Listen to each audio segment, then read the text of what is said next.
Instagram filter not working on your iPhone after the recent update? Don't panic. Here is the advanced guide on how to fix this filter not working problem on your iPhone. To solve this issue, use the following solution. So no more wasting time, let's get started. Solution 1.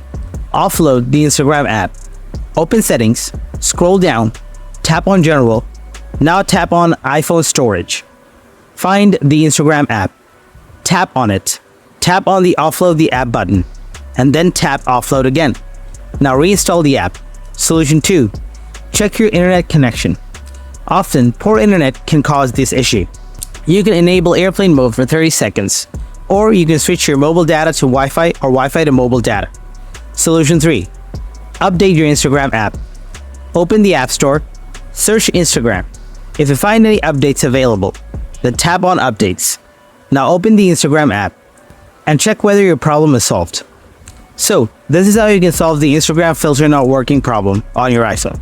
If you have any questions, then please write them in the comment section below. And don't forget to subscribe to our channel. Thanks for watching.